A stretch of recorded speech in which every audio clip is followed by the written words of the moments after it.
It's July, and the last time I checked, Man United had made a quick action after the last season ended, a big splash spending on Cunha, whereby the Brazilian was one of the best footballers in the Premier League.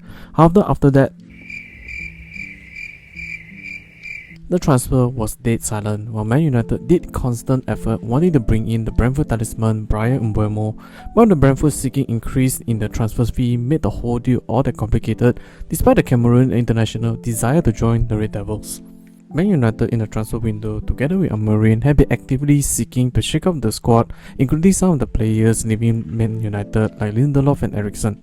They were more higher profile, having the wingers Rashford, Garnacho, Sancho and Anthony all given the green light to leave Man United. Particularly Rashford and Sancho has seen themselves linked to other clubs. From the transfer aside, from the mentioned Cunha and Mbeumo, the news had been lackluster given other teams have seen massive reinforcement, and under this comparison Man United got even into the worst situation. So in this video we'll have a look into the situation within Man United and how can we expect for the new 2025 and 26 season. In case you didn't know, what is up ladies and gentlemen, I'm Marvin, codename CM. Welcome to the Code United channel once again. If you in any shape or form stumble into this channel and somehow some way like this kind of content, to please like, share and subscribe to this channel, as each of your precious subscription will be a massive motivation for me to upload new content.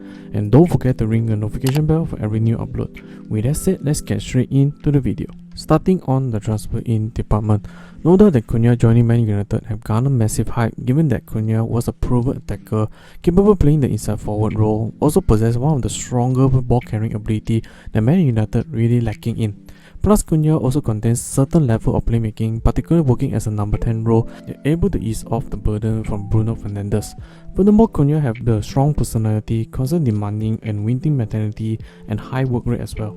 However, Cunha definitely do have concern in this game. While having immense talent, Cunha being the talent does not mean he able to shoot whenever he wanted. Having insane shot power and ability to bend the ball, the Brazilian is never shy away to throwing haymaker, but we do know this kind of shot has not been encouraged given their low conversion rate. So in the Amorim 3-4-3 system, Cunha can be expected to play mostly as a left inside forward, whereby allowed him to act closer to the mid section, thus being either dropped deep to help the build-up phase and at the same time using an exception dribbling to carry the ball forward, and then either take shot on goal or play make with other teammates. Mbeumo, to the other hand, but he was going to join Man United and hopefully he do join ASAP. Mbeumo was much more a versatile forward, but being able to play off the sideline, stretching the defensive line or playing more central with back to the goal. Using his incredible upper body strength, holding out the play, Mbeumo, similar with Cunha, have been proven footballer in the Premier League, meant they were used to the intensity and physical confrontation. As for Mbeumo, a left-footed attacker, drive in the right inside forward, able to work around the right half space, either linking with the wingbacks or using his movement open up space to attack on goal, or even attempting a left-footed cross into the danger area. Mbeumo also a proven goal scorer and assist getter, whereby he had 20 goals and 7 assists last season, illustrated his contribution.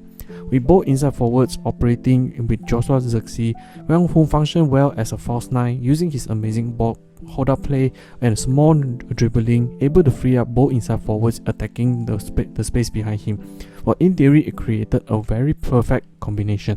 Moving to the transferring out situation is where Man United had been extremely tricky situation. Long-time servant of Swedish Victor Lindelof departed from Man United after 6 years with them, a rather technical and reliable defender, but his inconsistent plus a lack of dominance in the air made him definitely a meh squad player. Christian Eriksen, a slightly different case, where in his prime, particularly in the Spurs, being a creative, great decision maker and versatile capability in playing number of positions, especially his tenure with the Red Devils, often being tasked to be the deep regista or the deep lying playmaker to immediate effect. However, due to his personal health issue and his physical attribute was more than desired, rubbing salt on injury, his injury by the anti-Cairo further zapped his little athleticism and stamina left in his body. So both footballers leave Man United may not be very significant, even though may cut off some depth in the Man United squad, while on Johnny Evans he just leave him out and he retired. Apart from these three individuals, the rest of the rumor or the confirmed transfer out has been extremely difficult.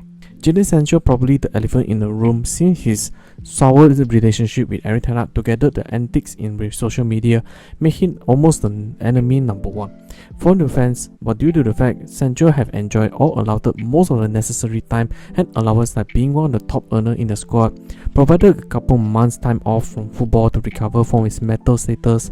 However, despite all of that, Sancho, after receiving criticism from Erik ten Hag, he fired back on it instead of putting his head down and work his ass off. After 2 stints on loan spell with Dortmund where he enjoyed his spell, where he managed to enter the Champions League final, and another stint with Chelsea, this time is mediocre, while do win the Europa Conference title. In spite of Sancho shows talent, his mediocre performance have Chelsea decided not to sign him, as they choose to pay $5 million to Man United so that they can return him says more than enough. Rashford and Garnacho face a very similar situation, both extremely talented wingers, but their off-court attitude and lackluster performance had the fan base bombarded on them with negative comments. Rashford, although having a loan spell with Aston Villa, but the club's financial issue held them sign the Englishman. But Garnacho, on the other hand, his attitude, decision-making, and overall off-court situation made the Argentinian all that got constant criticized. And made the situation far from over, Ruben Amorim made his status clear by having Garnacho looking for other club, shows the academy graduate looking for a way out. Lastly, Anthony, compared to 3 others, is much more tamer because the Brazilian had proven he does not fit into the physical Premier League, rather fish enter into the water in La Liga, thus Real Betis actively looking to secure a loan service from him.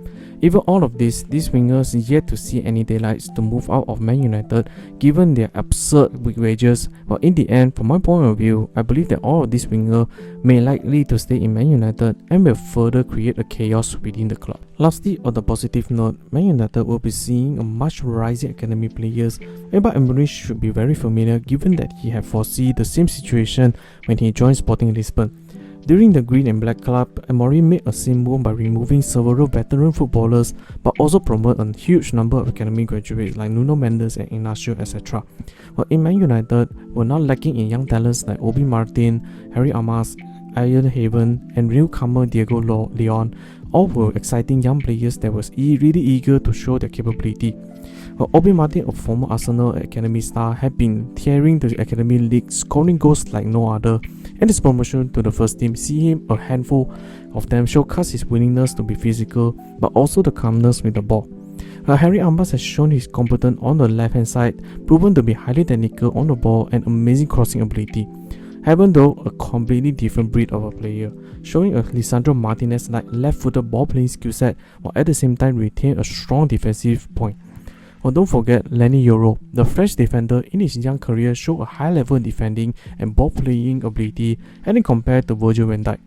While Lenny in the early days with United got absolute bully, seems obvious was not used to the physical level of Premier League, but under times goes on and games under his belt, Lenny Yoro slowly but gradually improved his play, being one of the better performers, particularly his underrated ball carrying, but had Man United build up play adding another dimension.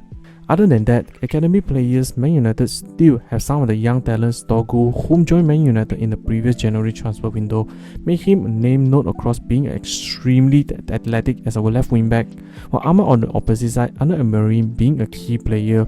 But although Man United still remain a slow like snail transfer window, the squad do admit had a lot to be anticipated. For the expectation side, Man United still do not have the big clear out and bringing new fresh cells required to rebuild the team from the ground zero. So the expectation for the team moving forward might be very worrying given other teams have made very impactful reinforcement. That's the end of the video. What do you guys think? Do you agree with the situation and the whole status within Man United? And what's your expectation for them coming in new season, either positive or negative one? Comment down below so we can have a discussion. Hope you enjoyed this video and I'll see you all in the next one.